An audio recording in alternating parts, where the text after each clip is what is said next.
Seguimos con el siguiente caso, que va a ser presentado por el doctor Ceballos Cerdeño. ¿Está por acá?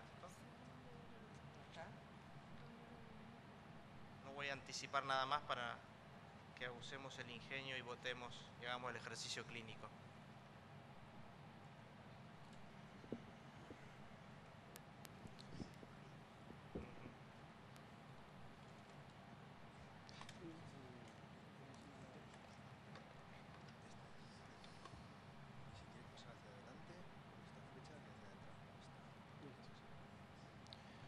Con todos muy buenas tardes, soy el doctor Ceballos del Servicio de Gastroenterología del Hospital Fernández.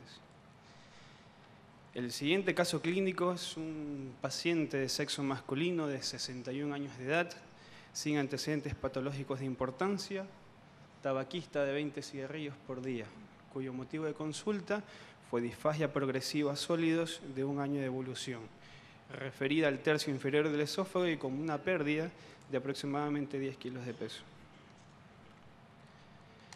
Teniendo en cuenta el motivo de consulta, ¿con qué procedimiento diagnóstico iniciaría el estudio del paciente? Podemos votar. 1 sería 2, Claro, veda, y 3, tomografía.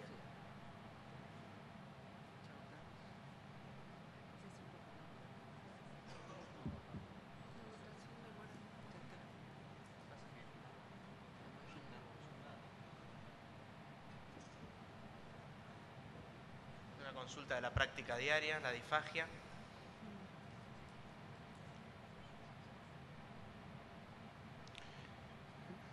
¿Querés comentar los resultados? Claro, correctamente. El estudio de inicio fue una videogastroscopía. ¿Podemos pasar a la siguiente? En la videogastroscopía lo que vimos fue una lesión elevada vegetante ulcerada en tercio distal que ocupa más de las 3/4 partes de la circunferencia franquial con el endoscopio. La misma continúa hacia cardias vertiente gástrica 2-3 centímetros en forma circunferencial. El resto fue sin lesión mucosa. Dicha lesión se le tomó biopsia. Teniendo en cuenta los hallazgos endoscópicos y en espera de la anatomía patológica, ¿cómo proseguiría el estudio del paciente?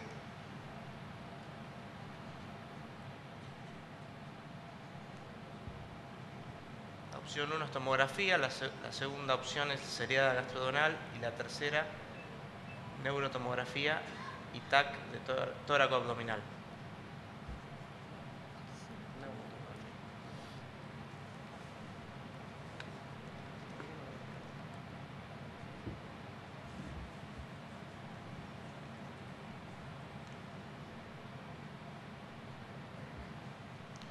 Bueno, por lo visto la opción más votada fue el 1, pero nosotros fue la opción 3. Nosotros optamos por la neumotomografía porque nosotros contamos con este equipo en el hospital, en donde se vio un engrosamiento circunferencial del tercio inferior del esófago que se comunica hacia el techo gástrico y hacia lo que es la curvatura menor del estómago.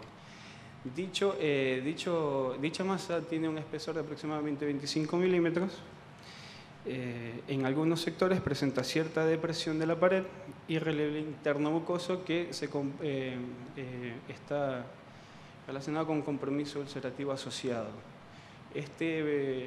Esta masa puede corresponderse con un proceso neoformativo primario. Acá vemos una imagen más ampliada, esta imagen mamelonada que ocupa el techo gástrico, la curvatura menor, el tercio inferior del esófago. En esta navegación virtual, como si estuviéramos haciendo una endoscopia alta y en retroflexión, vemos acá el techo gástrico con esta lesión en la parte central, la úlcera.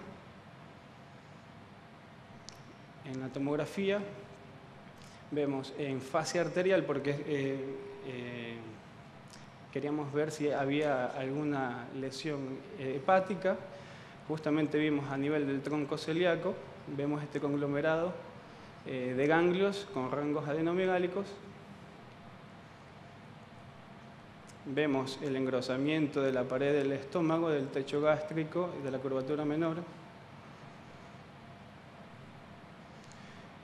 más ganglios con rangos adenomegálicos.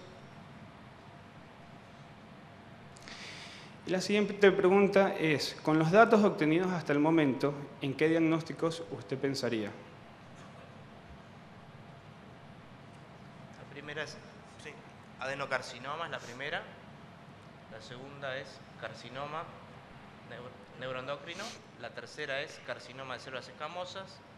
Y la cuarta es un cáncer de cardias. Bueno, ahí no especifican.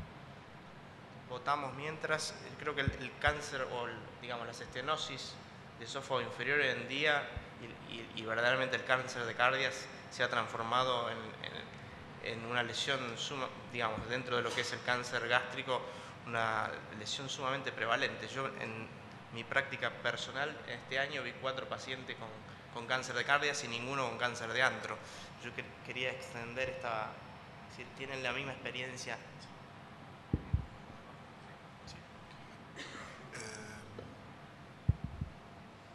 Bueno, solo unos comentarios que unos 30-40% de la platea empezaría con esófago-grama contrastado en vez de endoscopía.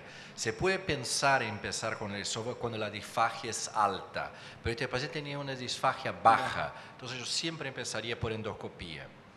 Dos, este paciente tiene a 1 año disfagia, por lo que entiende la historia clínica. Entonces, nunca pensaría en un carcinoma epidermoide o un adenocarcinoma. O de una tuberculosis, algo distinto para traer el caso. Entonces, o, como dijo, tiene un cáncer de estómago que invade el esófago y está provocando una pseudoacalasia. Sería también una posibilidad de las cosas más comunes que se podría encontrar. Claro que hay otras cosas. Yo leí el caso antes, ¿no? Entonces yo sé el resultado final, pero en términos generales en lo que se tendría que pensar nunca en epidermoide y nunca en un tumor de Barrett por la historia clínica. Exacto. Bueno, el tumor más votado acá fue el adenocarcinoma esofágico. Pero una vez teniendo ya los resultados de la anatomía patológica, vemos este conglomerado de células con núcleos hipercromáticos que rodean estos vasos de grueso calibre, con escaso citoplasma. En esta inmunomarcación con citoqueratina, la citoqueratina, el CKAE1 y el AE3, la mostraron altamente positivas para como tumor de células epiteliales, ¿no? Acá la inmunomarcación con signatoficina dio altamente positiva y el índice de proliferación o el Ki67 dio más de un 30%. O sea, con este diagnóstico nosotros podemos llegar a la deducción que por el cuadro clínico del paciente, por el índice de proliferación que fue más de 30% del Ki67, y además por la sinaptoficina que dio positivo, el diagnóstico de nosotros fue un carcinoma neuroendocrino pobremente diferenciado por el Ki67 que dio más del 30%.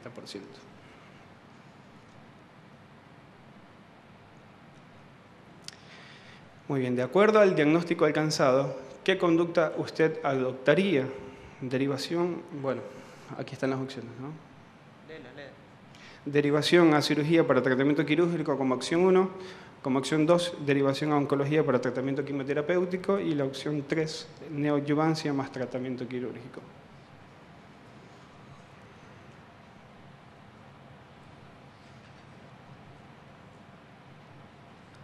Después de ver esta votación, vamos a pedirle a la doctora Milán un comentario por este caso. Está como pez en el agua en este tema. Perdón. Muy bien.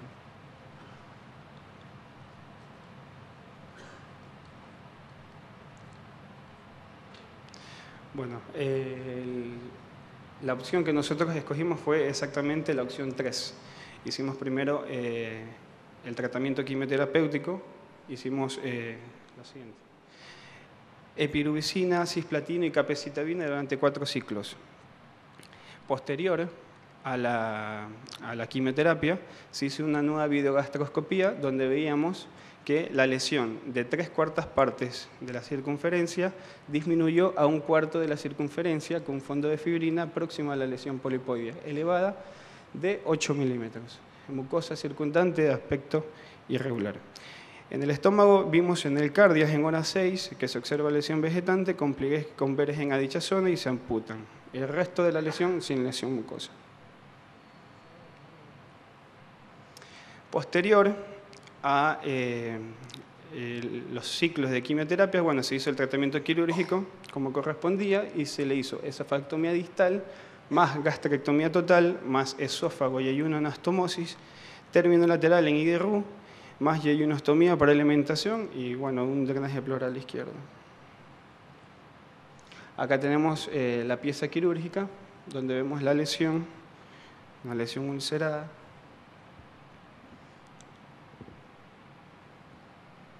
Y la anatomía patológica, la pieza quirúrgica, vemos, bueno, este esófago con esta úlcera, vemos ganglio de curvatura menor con necrosis, vemos una mucosa gástrica con pliegues hipertróficos, vasos de neoformación, pliegues hipertróficos, y el Ki-67 que, bueno, dio más del 30%. La evolución del paciente a los 6 meses fue muy buena. Actualmente está en seguimiento por oncología, encontrándose el paciente asintomático, con un peso adecuado y sin disfagia. Muchas gracias.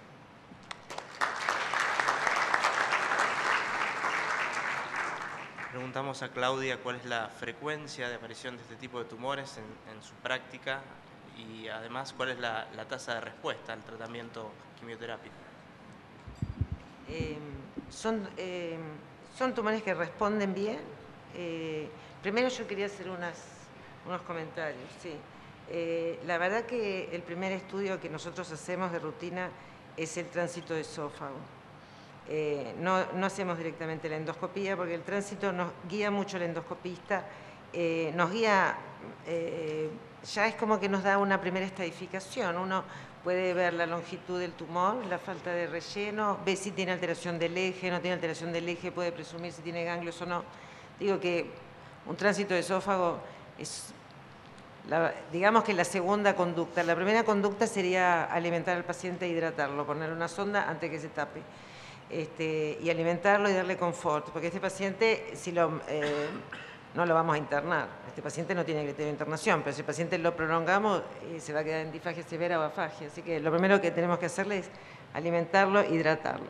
Y la seriada nos da mucha información. Lógicamente, bien, sí, después con la seriada en la mano, en la endoscopía, en la tomografía. Y en la endoscopía, una práctica que uno recomienda mucho es la citología, la obtención de material para citología, que si bien toma un poquito más de tiempo, nos da en centros que, digamos, que manejamos mucho la citología, un diagnóstico rápido, ¿no?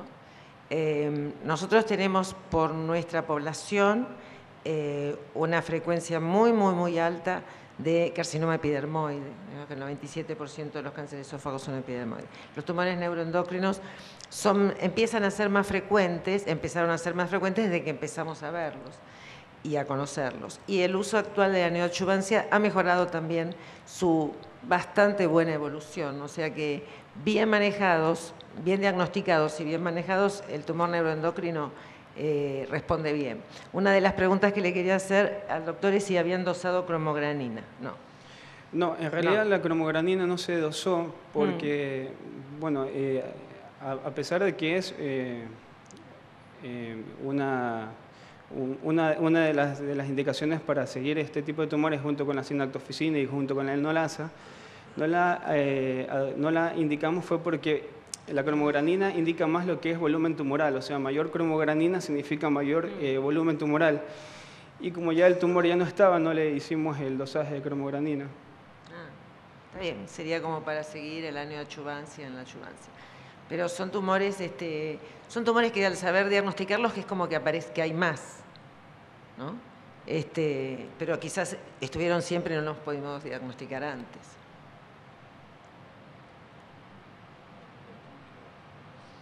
No sé si alguien quiere hacer una pregunta al doctor.